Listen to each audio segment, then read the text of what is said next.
갑자기 찾아뵈어 정말 죄송합니다, 박수성님. 김미영 씨는 핸드백을 양손으로 꽉 움켜쥐고 살짝 몸을 굽혀 인사했다. 그리고는 걱정 가득한 눈으로 박수석의 얼굴을 응시했다. 여느 때처럼 그녀의 목소리는 약간 숨가쁘게 들렸다. 박수석의 눈썹이 살짝 올라갔다. 그녀는 간절하게 말했다. 저 기억하시죠? 박수석의 눈이 반짝였다. 제가 만난 용의자 중 가장 운이 좋은 분 중 한 분이라고 기억하고 있습니다. 아이고, 박수성님, 꼭 그렇게 말씀하셔야 해요.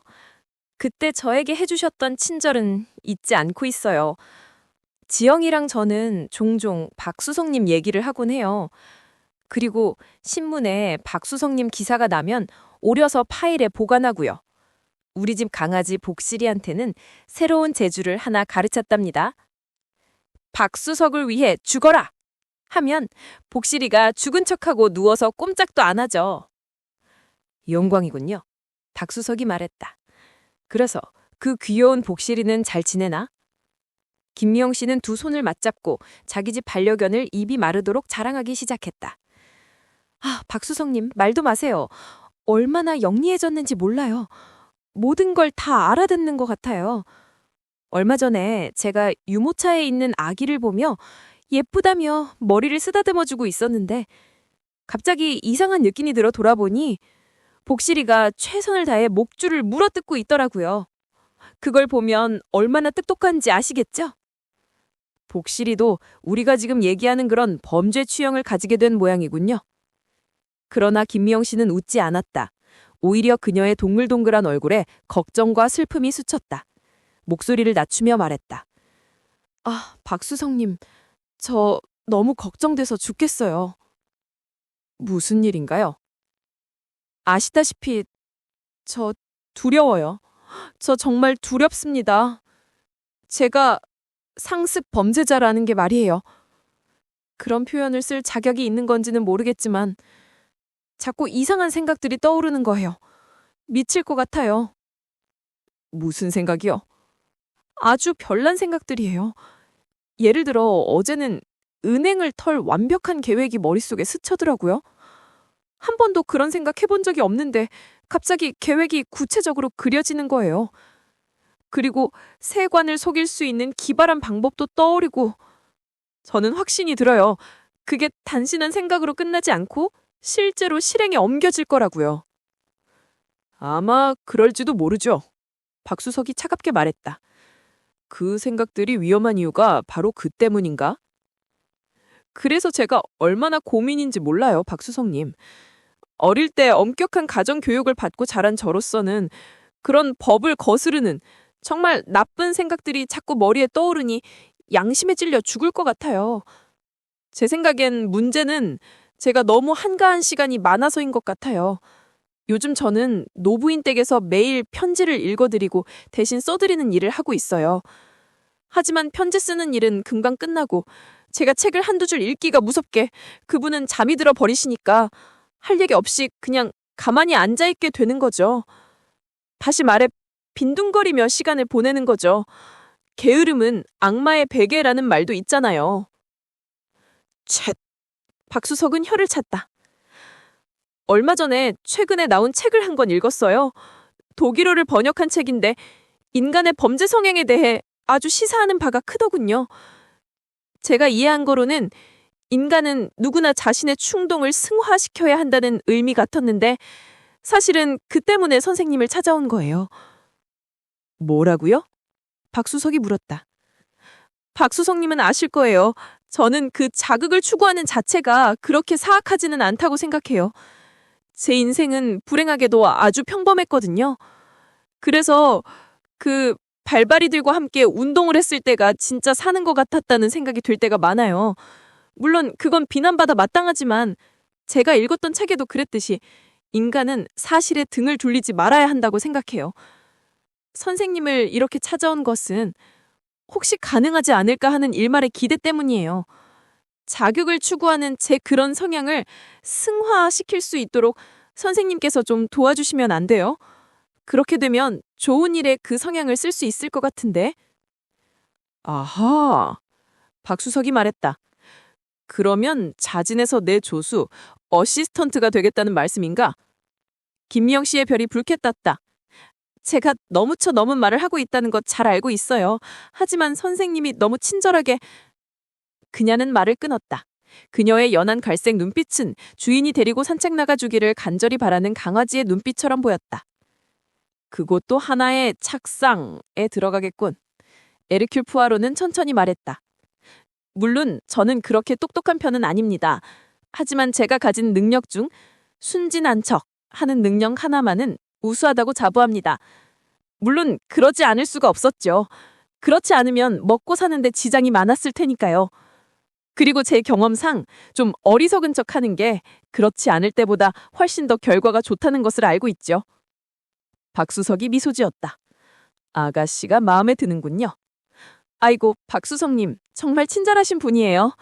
그럼 이제 희망을 가져도 되는 거죠? 공교롭게도 얼마 전에 유산을 조금 물려받았어요. 얼마 안 되긴 하지만 저랑 동생이 먹고 살기에는 충분한 금액이라서 전처럼 제가 그렇게 열심히 일하지 않아도 되게 되었답니다. 이제 제가 고려해야 할 사항은 아가씨의 재능을 어디에 가장 잘 활용할 수 있는가 하는 점이요. 아가씨한테 무슨 생각이 있을 법도 한데 어떻소? 선생님은 상대방의 마음속까지 꿰뚫어 보시는군요. 안 그래도 요즘 제 친구 하나가 걱정이 돼서 죽겠어요. 그래서 선생님을 찾아오려고 했었죠. 물론 선생님은 한 중년 여자의 공상이나 상상이라고 하실지 모르겠습니다. 사람이란 원래 과장하는 버릇이 있어서 우연히 같이 일어난 애건들을 한데 엮어 줄거리를 만들어 보려는 경향이 있으니까요. 아가씨가 과장해서 생각한다고 보지 않소. 김미영 씨, 생각나는 대로 다 얘기해보여. 저한테 친구가 하나 있는데 아주 친한 친구예요. 비록 최근 몇 년간은 자주 만나지 못하긴 했지만 이름은 서은주입니다. 영국 유학 중에 만난 한국 남자와 결혼해서 제주도에 살았는데 몇 년 전에 그 남편이 세상을 떠나서 제가 보기에는 혼자 조용히 지내는 친구예요. 하지만 친구는 남편이 죽은 뒤 외로움과 불행함에 사로잡혔는지 어떤 면에서는 좀 우둔하고 고지식한 여자가 되어온 것 같아요. 신앙이 삶에 큰 도움이 되기는 하겠지요. 하지만 그게 전통적인 종교일 때나 그렇지. 새로운 종교, 신흥종파 이야기인가? 박수석이 물었다. 김미영 씨는 약간 충격받은 듯 했다. 네. 보통 교회 말고 다른 거예요. 저는 기독교를 좋아하지는 않지만 최소한 인정은 해요. 제 말은 아주 별난 신흥 종교 단체들에 대한 얘기예요. 그들은 요즘 막 세력을 확장하고 있어요. 그들의 종교가 일종의 감정적인 호소력을 지니고 있기는 하지만 그게 순수한 의미에서의 종교라고 할 수 있을까 하는 것은 의문이에요. 그럼 그 친구가 그런 신흥 종교 단체 때문에 희생되었을 거라는 거요? 그래요. 틀림없어요. 그들은 스스로를 달빛 교양악단이라고 부른다더군요. 그들의 본부는 강원도 속초에 있어요. 바다와 접해 있는 아주 아름다운 곳이죠. 그 신자들은 명상 수련회라는 종교 행사를 위해 그곳에 모입니다. 그리고 2주일 동안 거기서 예배와 독특한 의식을 행한답니다. 또 1년에 3번 큰 축제가 있는데 그걸 달빛 소등제, 보름달 제례, 금음달 기원제라고 한답니다. 마지막 게 제일 우습군. 박수석이 말했다. 금음달에 기원을 하다니. 그것만 우스운 게 아니라 다 우스워요. 김명 씨는 다소 흥분된 어조로 말했다.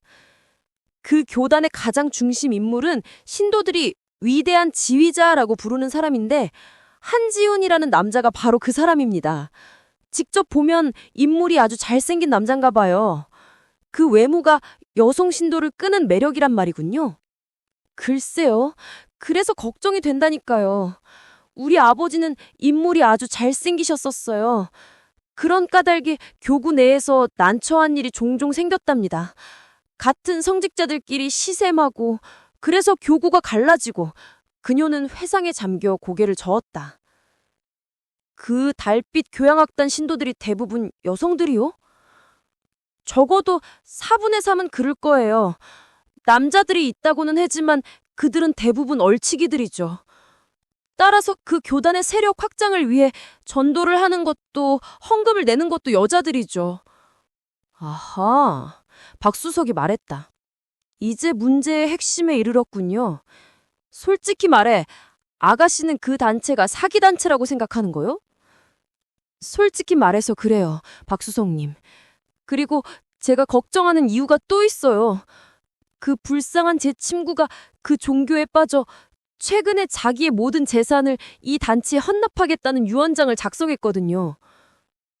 박수석이 날카롭게 말했다. 그쪽에서 그런 걸 그녀에게 은근히 강요하거나 암시한 적은 없었어? 공정하게 말한다면 없어요. 그건 전적으로 제 친구의 의사였어요. 위대한 지휘자가 새로운 삶의 길로 인도해 주었고, 그래서 자기가 죽으면 위대한 운동을 위해 모든 재산을 교단에 바치겠다는 거예요. 그런데 제가 정말 염려스러운 점은, 좋아요, 계속하시오. 그런 유언장을 작성한 사람들 중에 아주 돈이 많은 여자들이 몇 명 있었는데 작년에 그중 3명이 죽었어요. 자신들의 재산을 모두 교단에 남겨주고 말이죠. 네, 그들의 친척들이 아무 이의도 제기하지 않았습니까? 소송을 제기했을 법도 한데요. 아실런지 모르겠는데 박수성님, 그 교단의 신도들은 대부분 독신녀들이에요. 가까운 친척이나 친구들이 거의 없는 사람들이죠. 박수석이 생각에 잠겨 고개를 끄덕였다. 김미영 씨는 서둘러 얘기를 계속했다. 물론 제가 그런 것에 문제 삼을 권리는 없어요. 제가 알고 있는 한도 내에서는 그들의 죽음에 의문을 품을 만한 점이 없는데, 한 사람은 유행성 독감 후유증으로 급성 폐렴에 걸려 사망했고, 또 한 사람은 위궤양으로 죽었죠. 그들이 사망했을 때의 상황으로 봐서는 이상한 점이 전혀 없는데, 다시 말해 그들 모두 달빛별장이 아닌 자기 집에서 숨이 거두었다는 거예요. 그러니까 문제가 있는 건 분명하지 않지만, 그래도 은주한테 혹시 무슨 일이라도 일어날까봐 걱정이 돼서 그러는 거죠. 그녀는 손을 깍지 끼고 호소하는 눈빛으로 박수석을 바라보았다. 박수석은 한동안 침묵을 지켰다. 이윽고 그가 입을 열었을 때 목소리에는 변화가 있었다. 그는 심각하고 어두운 투로 말했다. 최근에 사망한 여성들의 이름과 주소를 알고 있으면 알려주고, 모른다면 찾아서 알려주겠소. 그렇게 하고 말려, 박수석님. 박수석이 느릿느릿 말했다. 우선 김미영 씨, 내 생각에 아가씨는 대단한 용기와 결단력이 있는 여머인 것 같소. 또 연기력도 대단하고 말이오. 그럼 상당한 위험이 뒤따를 수도 있는 일이 하나 있는데 그 일을 맡아주겠소? 그럼요, 맡았대요. 하고 모험심에 가득 찬 김미영 씨가 말했다. 박수석이 경고하듯이 말했다. 만약 정말로 위험이 따른다면 목숨까지도 위험해질지 모로. 이게 아무것도 아닌 일인지 아니면 중대한 사건인지는 아가씨가 호랑이 굴로 들어가 살펴보면 알게 될 것이면, 그러기 위해서는 먼저 아가씨가 그 달빛 교향악단의 신도로 위장해야 할 것이오. 내 생각에는 아가씨가 요즘 물려받았다는 그 유산의 금액을 좀 불리는 게 좋을 듯하요. 그럼 이제부터 아가씨는 인생에 아무런 목적이 없는 방황하는 부유한 여성이 되는 것이고, 그리고 아가씨의 친구인 서은주가 푹 빠져있는 그 종교에 대해서 그녀와 논쟁을 하는 거요. 그 종교가 아주 잘못된 것이라고 하면서. 그러면 그녀는 그 말에 반박하면서 어떻게 해서든지 그 종교로 아가씨를 끌어들이려 하겠지. 그럼 아가씨는 그 말에 설복되어 속초의 달빛별장으로 내려가는 것처럼 행동하는 거요. 그리고 거기서 한지원의 설교와 그 마술적인 매력에 사로잡힌 광신자가 된 척하는 거요. 아가씨라면 그 역할을 충분히 잘 해낼 수 있을 것 같은데 어떠요? 김미영 씨는 겸손히 미소를 지었다. 그리고 나지막히 말했다. 그런 일이라면 자신 있어요. 여기는 정말 평화스러운 곳이구나 하고 김미영 씨는 황홀한 음성으로 말했다. 내가 뭘 했어, 미영아 하고 서은주가 말했다. 두 친구는 깊고 푸른 동해를 굽어보며 언덕 경사진 곳에 앉아 있었다. 파릇파릇한 잔디, 태양빛을 받아 따스하게 달궈진 바위, 그리고 낭떠러지들. 달빛별장이라고 알려진 이 조그마한 땅은 약 2,500평 정도 되는 곳코지이었다. 육지에서 이곳으로 들어오는 길이라곤 아주 좁다란 길 하나밖에 없었기 때문에 섬이나 거의 다 다를 바 없었다. 은주는 감상적인 어조로 나지막하게 말했다. 어젯밤 명상 시간은 정말 멋있더구나. 그건 아무것도 아니야 하고 그녀의 친구가 말했다. 오늘 밤 축제를 기다려봐. 보름달 제례가 벌어진다고. 안 그래도 잔뜩 기대하고 있어 하고 김미영 씨가 말했다. 놀라운 영적인 체험을 하게 될 테니까 두고 보렴. 그녀의 친구가 그녀에게 약속이나 하듯이 말했다. 김미영 씨가 달빛별장에 도착한 것은 일주일 전의 일이었다. 처음 여기 도착했을 때 그녀의 태도는 이러했다. 그게 얼마나 말도 안 되는 소리니? 미영아, 어쩜 너처럼 분별력 있는 애가? 등등. 한지훈과의 예비 면담에서 그녀는 솔직한 자기의 심정을 그대로 털어놓았다. 한지훈 선생님, 전 제 감정을 속인 채 신도인 척하고 싶지는 않습니다. 우리 아버지는 목사님이셨고 제 믿음이 흔들린 적은 한 번도 없었어요. 따라서 이단적인 교리를 받아들일 수 없습니다. 덩치가 크고 외모가 뛰어난 남자가 그녀를 보고 미소를 지었다. 아주 달콤하고 모든 걸 다 이해한다는 듯한 미소였다. 그는 의자에 매우 당당하게 앉아있는 토실포실하고 약간은 도전적인 태도의 중년 여성을 관대한 눈초리로 바라보았다. 친애하는 김미영 씨, 그가 말했다. 서운주 씨의 친구시라고요? 여기 오신 걸 환영합니다. 우리의 교리는 결코 이단이 아닙니다. 여기서는 모든 종교를 환영하며 모든 사람이 평등합니다. 믿을 수가 없는데요? 하고 고 김 목사의 믿음직한 따님이 말했다. 의자에 몸을 뒤로 기대며 그 교주가 소근한 목소리로 속삭였다. 하늘에 계신 우리 아버지께서는 집이 많이 있소. 그것을 기억하시오, 김미영 씨. 그들이 면담을 끝내고 밖으로 나오자 김미영 씨가 자기 친구에게 속삭였다. 그 사람 정말 멋있게 생겼던데? 하고 서은주가 말했다. 그리고 영적인 능력도 놀라우신 분이셔. 영적으로 거룩해 보이시자니? 김미영 씨도 그 말에 동감이었다. 그가 이 세상 사람 같지 않은 신비한 분위기를 지니고 있음은 틀림없는 사실이었다. 아니, 그렇게 느꼈다고 해야 옳은 것이다. 영적인 성품을 지녔다고 할까? 그녀는 마음을 단단히 다져 먹었다. 위대한 지휘자의 신비스러운 힘에 이끌려 희생의 제물이 되고자 그녀가 여길 찾아온 것은 결코 아니었기 때문이다. 그녀는 박수석의 모습을 마음속에 그려보았다. 순간 이상스럽게도 그가 자기와는 아무 상관이 없는 사람처럼 느껴지는 것과 동시에 몹시 세속적인 사람으로 여겨졌다. 미영아, 하고 김미영 씨가 혼자 중얼거렸다. 넌 마음을 굳게 먹어야 돼. 너가 뭐 때문에 여길 왔는지 명심해! 그러나 날이 갈수록 그녀는 너무나 쉽게 자신이 달빛별장에 매료되어 가는 것을 느낄 수 있었다. 평화스럽고 소박한 생활, 간소하지만 맛있는 사찰 음식 같은 음식, 사랑과 경배의 노래와 함께 거행하는 아름다운 명상의식, 가장 고귀하고 숭고한 인간성에 호소하는 교주의 간결하면서도 감동적인 설교, 세상의 분쟁과 추함은 여기에는 없었다. 오직 평화와 사랑만이 있을 뿐. 오늘 밤은 중요한 여름 행사인 보름달 제례의 축제가 벌어지는 날이었다. 그리고 김미영이 그들의 의식에 따라 세례를 받기로 한 날이기도 했다. 다시 말해 달빛 교환단에 정식으로 가입하기로 한 날이었던 것이다. 축제는 달빛 전당이라고 불리우는 화려한 백색 콘크리트 건물에서 열렸다. 사람들은 모두 흰 한복이나 두루마기를 걸치고 발에는 버선이나 샌들을 신었다. 달빛 전당 중앙에 있는 높은 데에는 한지훈이 서 있었다. 아름다운 외모, 강렬한 눈빛, 당당한 체구, 흰 한복을 입고 지휘봉처럼 생긴 금장식 지팡이를 들고 있는 그의 멋진 모습은 그렇게 매력적일 수가 없었다. 그가 그 금장식 지팡이를 높이 쳐들자 주위가 주죽든 고요해졌다. 나의 악단들이여 어디에 있느냐?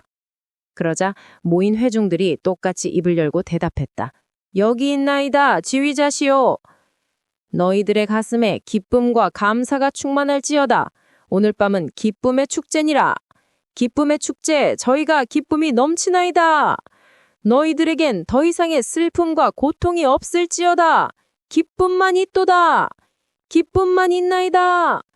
지휘자의 머리가 몇이뇨? 셋이나이다.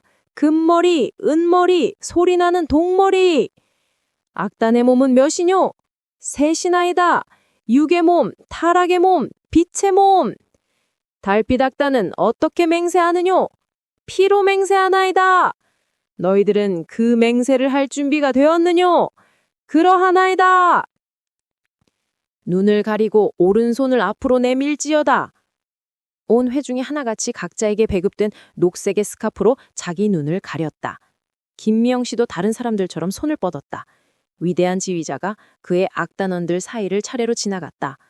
토퉁인지 희락인지 모를 그런 비명과 쉬는 소리들이 여기저기서 들렸다. 김미영 씨는 마음속으로 외치고 있었다. 이건 신을 모독하는 짓거리야. 이런 광신적인 히스테리를 보이다니 정말 다들 미쳤군. 정신을 바짝 차리고 다른 사람들이 반응이 어떤지 지켜봐야겠어. 마음을 놓으면 안 되지. 난... 위대한 지휘자가 그녀에게 다가왔다. 그녀의 팔이 잡혀지는가 싶더니 갑자기 바늘로 콕콕 찌르는 듯한 예리한 통증이 그녀를 음습했다. 지휘자의 중얼거리는 소리가 들렸다. 피의 맹세는 너희들에게 기쁨을 주리라. 그는 지나갔다. 이듬고 명령이 떨어졌다. 눈 가린 것을 떼내고 영혼의 기쁨을 누릴지어다. 해는 이미 지고 보름달이 하늘에 떠올랐다. 김미영 씨는 주위를 둘러보았다. 다른 사람들 속에 섞여 그녀는 천천히 건물 밖으로 걸어 나왔다. 갑자기 그녀의 몸이 붕 뜨는 것 같은 황홀한 느낌을 맛보았다. 그녀는 부드러운 잔디가 걷힌 뚝에 풀썩 주저앉았다. 전에는 내가 왜 외롭고 쓸모없는 중년 여자라고 내 자신을 비하했었지? 인생이 이렇게 멋진데. 내가 얼마나 멋진 여잔간 말이야. 난 생각하는 능력이 있는 여자야. 꿈도 있다고. 이 세상에서 내가 이루지 못할 게 뭐가 있단마? 그녀는 기분이 몹시 유쾌해졌다. 그녀는 자기 주위의 동료 신도들을 둘러보았다. 갑자기 그들의 키가 무진장 커진 것 같은 느낌을 받았다. 나무들이 걸어 다니는 것군. 김미영 씨가 속으로 생각했다. 그녀는 손을 올렸다. 그건 마치 자신이 이 지구를 지배하는 것 같은 몸짓이었다. 세종대왕, 이순신, 김구. 불쌍하고 지지리도 못난 친구들 같으니라고. 나 김미영한텐 할 수 없는 게 없다는 걸 몰랐을 테고. 내일 난 세계의 평화를 위해 인류의 행복을 위해 일어설 것이다. 전쟁도 가난도 질병도 더 없는 나라. 나 김미영은 신세계를 건설할 것이다.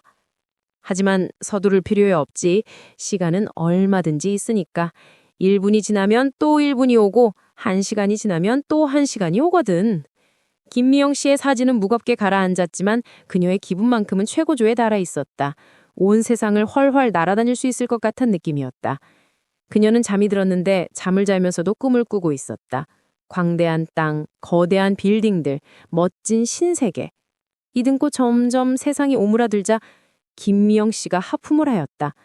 그녀는 뻣뻣하게 굳어있던 사지를 움직였다. 어제 무슨 일이 있었더라? 어젯밤에 꿈을 꾸긴 꾸었는데.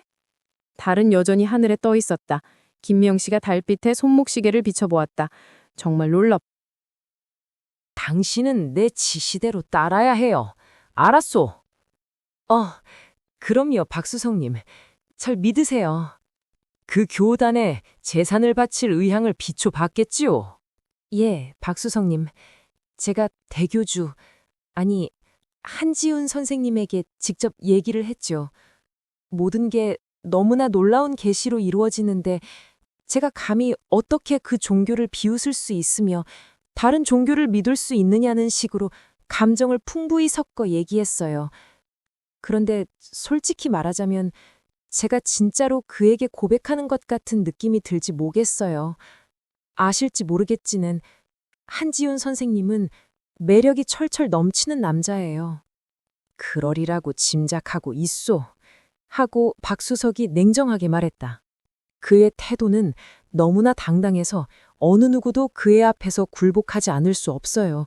그리고 진짜 돈에 대해서는 아무 관심이 없는 사람처럼 보여요. 형편이 되는 대로 바치시오. 아무것도 바칠 게 없다 해도 문제가 되지는 않아요. 여기서는 누구나 평등하니까 하며 그가 사람의 마음을 끌어당기는 그 매력적인 미소를 지으며 말하더군요. 그래서 제가 이렇게 말했죠. 선생님, 전 그렇게 가난하지는 않습니다. 먼 친척에게 상당한 유산을 상속받았거든요. 물론 법적인 절차가 완전히 다 끝날 때까지는 그 돈에 손을 댈 수 없지만 제 소망은 단 하나예요.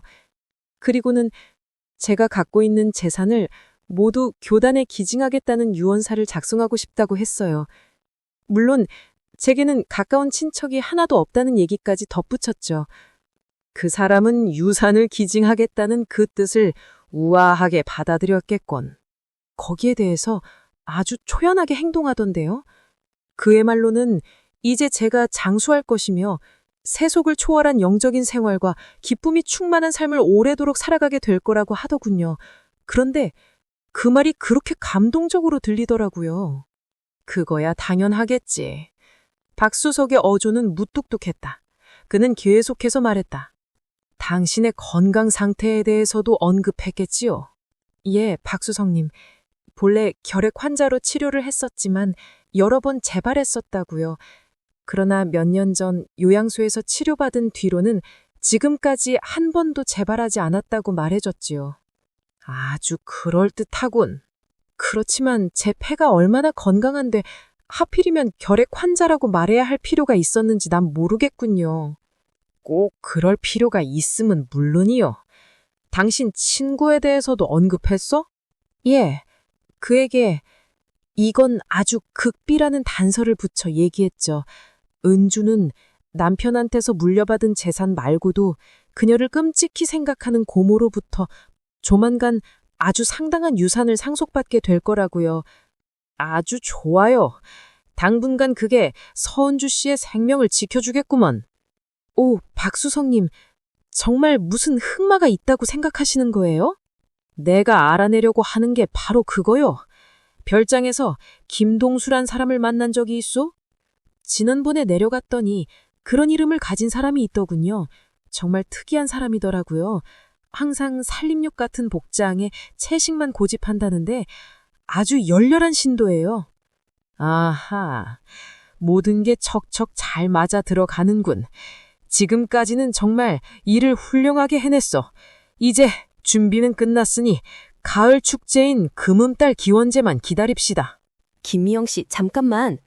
김동수 씨는 열광적으로 번득이는 눈빛으로 김미영을 붙잡았다. 환상을 봤다고요? 그렇게 놀라운 환상은 처음 났어요. 당신한테는 그 얘기를 꼭 들려주고 싶소이다. 김미영은 한숨을 쉬었다. 김동수 씨가 봤다는 환상이 좀 두렵게 느껴졌기 때문이다. 그녀는 김동수 씨가 미친 사람이라는 확신을 갖고 있었다. 더구나 그가 봤다는 환상들은 참으로 터무니없는 것들이 너무 많았다. 그 얘기를 들을 때마다 그녀는 자신이 속초에 내려오기 전에 읽었던 정신분석학 관련 신간 도서에 나오는 한 구절이 연상되곤 했다. 그 책에는 인간의 잠재의식에 대해 매우 솔직하게 표현한 구절이 있었던 것이다. 번쩍거리는 눈빛으로 말하려는 김동수의 입술이 비틀려졌다. 그는 흥분된 어조로 말하기 시작했다. 제가 명상을 하고 있을 때였어요. 생의 충만함과 하나됨이라는 최고의 기쁨을 마음속에 다시 새기고 있었지요. 그런데 갑자기 제 눈이 열리더니 보이더라고요. 김미영은 바짝 긴장하면서 김동수가 지난번에 보았던 것이 아닌 제발 다른 것을 받기를 마음속으로 기도했다. 저번에는 단군 신화 속의 환웅과 웅녀가 결혼의식을 치르는 장면을 봤다는 것이다. 제가 봤다고요? 김동수는 그녀 쪽으로 몸을 구부리며 말했다. 그는 숨을 거칠게 몰아쉬고 있었고 그의 눈은 정말 그랬다. 완전히 미친 사람의 눈처럼 보였다. 산신령이 호랑이를 타고 산에서 내려오는 것을... 김미영은 안도의 한숨을 내쉬었다. 산신령이 차라리 나았던 것이다. 그 밑에는 김동수는 계속해서 말했다. 재단이 있었어요. 수백 개가 넘는 재단들이 나란히 놓여 있더란 말입니다. 그런데 어떤 목소리가 제게 들려왔습니다.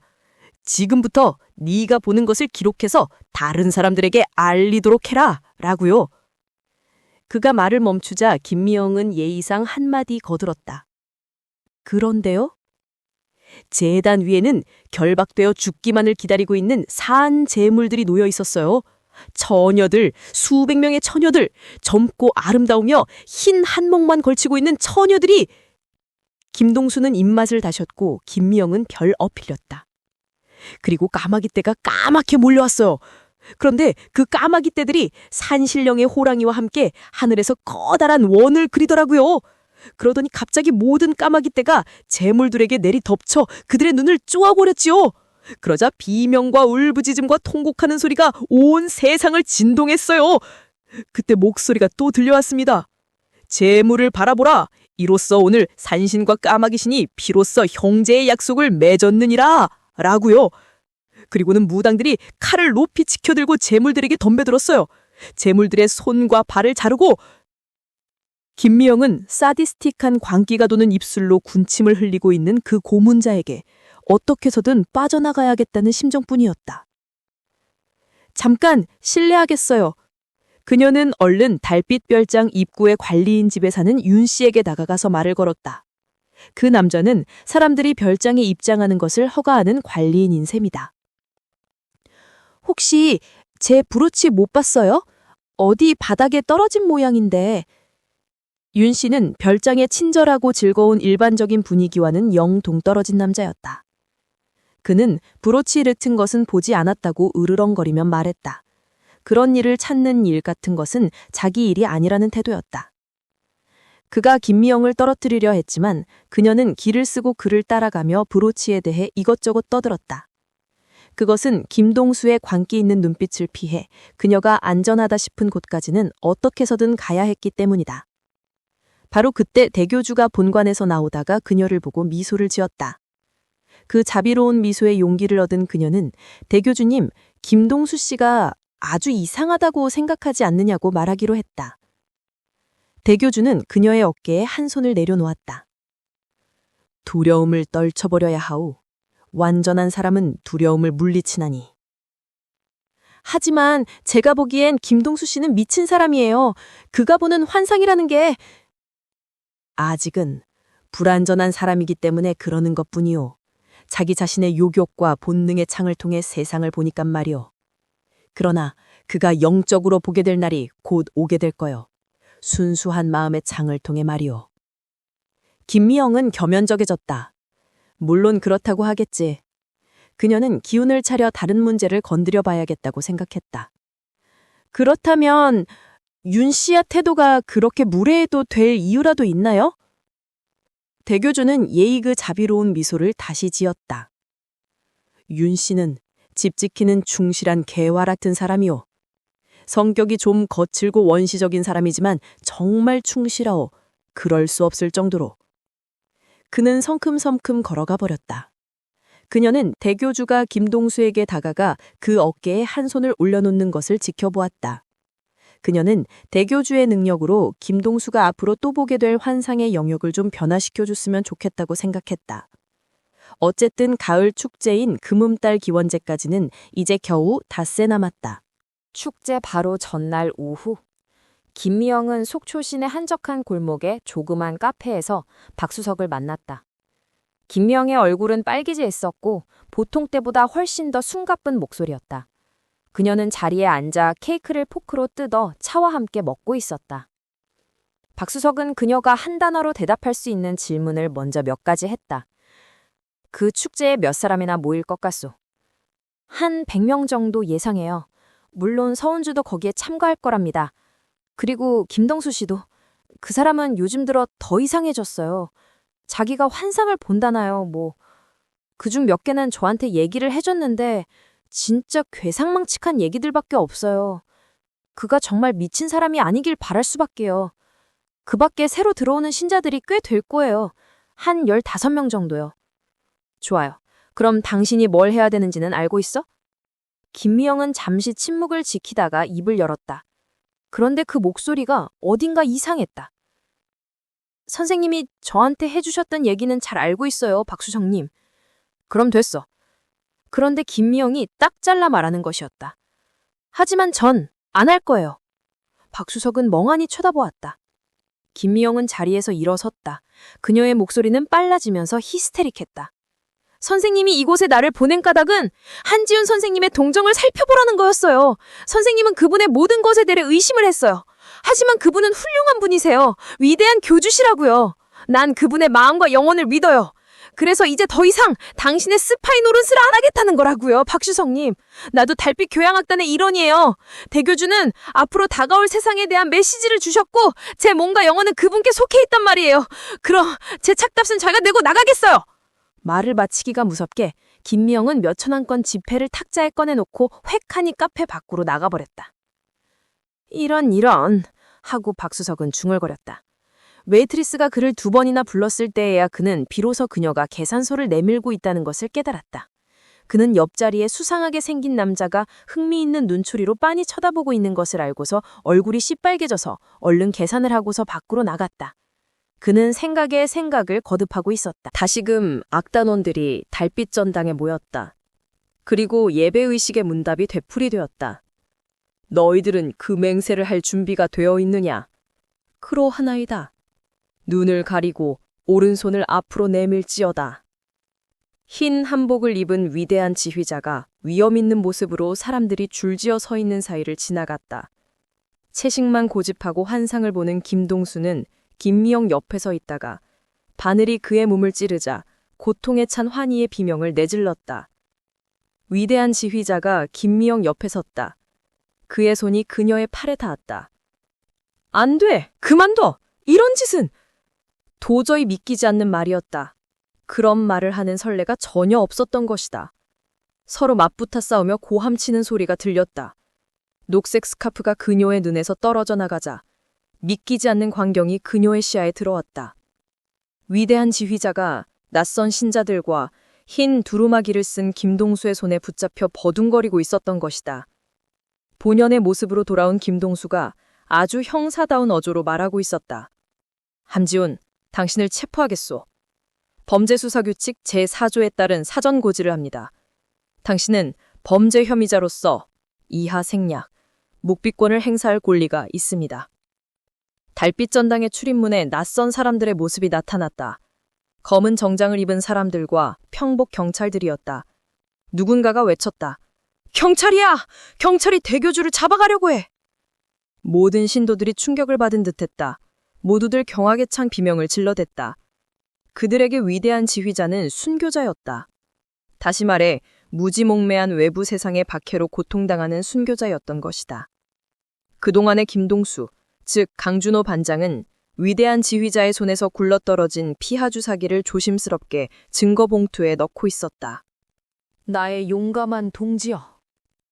박수석은 김명과 반갑게 악수를 하고는 그녀를 강준호 반장에게 소개했다. 최고의 작품이었소, 김미영 씨. 하고 강 반장이 말했다. 당신이 아니었더라면 우린 엄두도 못 냈을 거요. 이건 아첨이 아니오. 어머나. 김미영은 가슴이 두근거렸다. 그렇게 말씀해 주시다니 정말 고맙군요.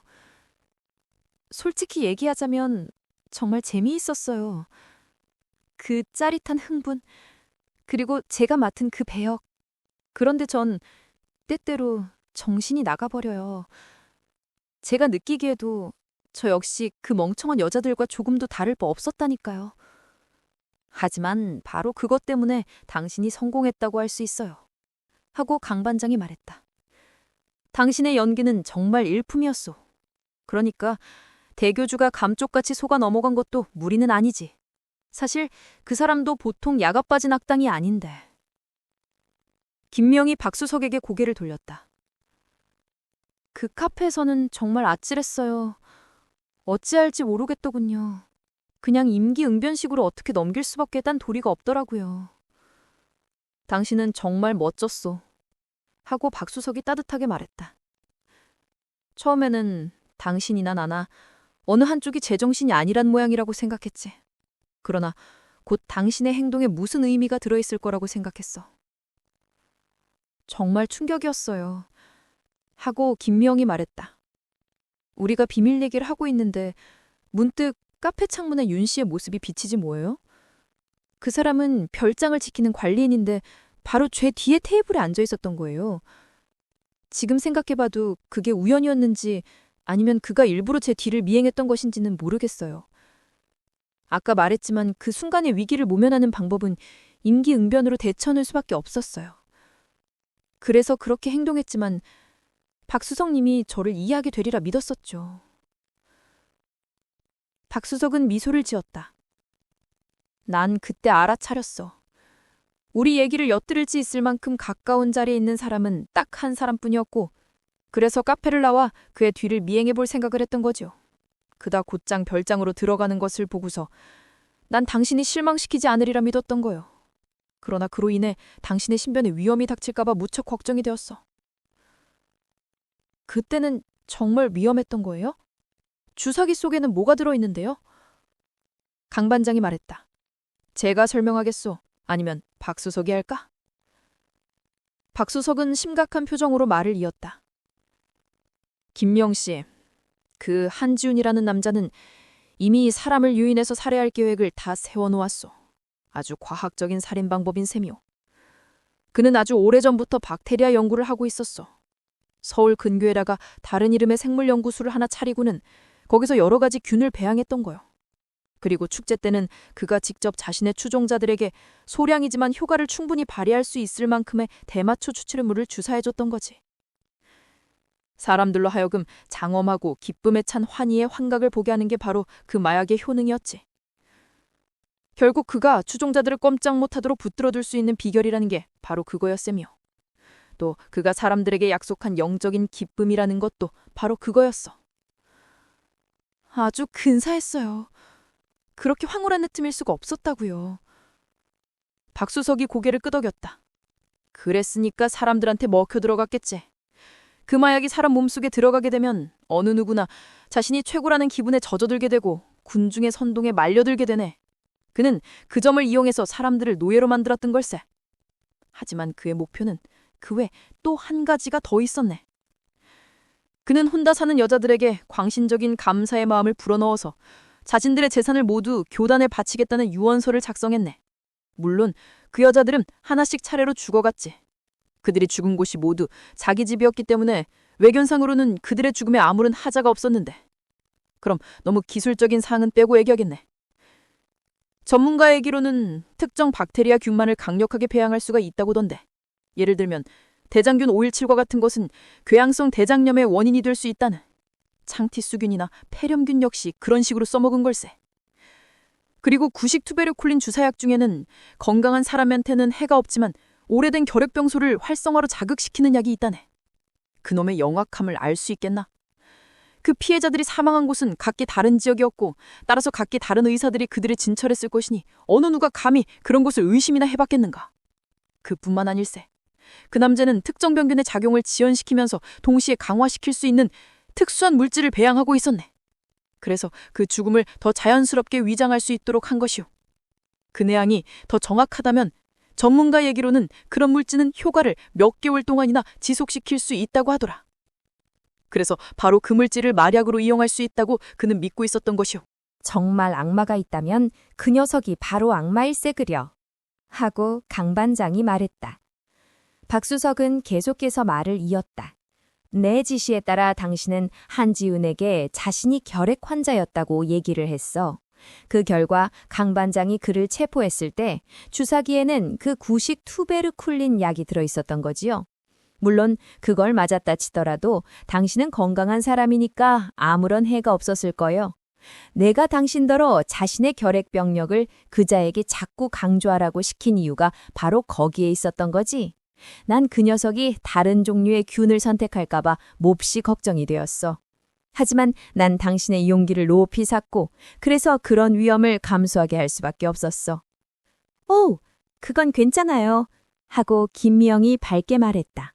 전 그런 위험은 무섭지 않거든요. 들판에 있는 커다란 황소 같은 것이나 무서워요. 그런데 그 악마 같은 남자를 감옥으로 보낼 증거는 충분한가요? 강 반장이 싱글벙글 웃었다. 증거야 많지요. 그가 말했다. 우리가 그의 연구실을 덮쳐서 그가 배양하던 균과 모든 도구들을 증거물로 압수했거든요. 박수석이 말했다. 내 생각으로는 그자는 오래전부터 살인을 해왔을 가능성이 있을 것 같네. 어쩌면 그 녀석이 대학에서 해고당한 것은 여학생 스캔들 때문이 아니라 그 전부터 불량한 연구를 해왔기 때문일지도 모르지. 핑계를 댄 것은 자기가 여기에 오게 된 이유를 자연스럽게 보이도록 하기 위해서였을 걸세. 물론 사람들의 동정도 받을 겸 말일세. 내가 보기에 그자는 순수한 학자 탈을 쓴 사기꾼이야. 김미영이 한숨을 쉬었다. 무슨 일 때문에 그러? 하고 박수석이 물었다. 그 생각이 나서요. 첫 번째 축제 때 경험했던 그 놀라운 꿈 말이에요. 아마 해시시였나 봐요. 온 세상을 정말 아름답게 변화시키는 꿈을 꾸었다고요. 전쟁도 가난도 아픈 사람도 못생긴 사람도 없는 그런 세상을. 아주 멋진 꿈을 꾸셔구려. 하고 강 반장이 부럽다는 듯이 말했다. 김미영은 벌떡 자리에서 일어났다. 집에 가봐야 해요. 서은주가 무척 걱정하고 있을 거예요. 또 귀여운 복실이가 죽도록 나를 찾고 있을 텐데 그 소리가 들리는 것 같군요. 박수석이 미소를 지으며 말했다. 아마 그 녀석은 자기처럼 당신도 박수석을 위해 죽으러 간 게 아닐까 하고 걱정에 차 있을게요.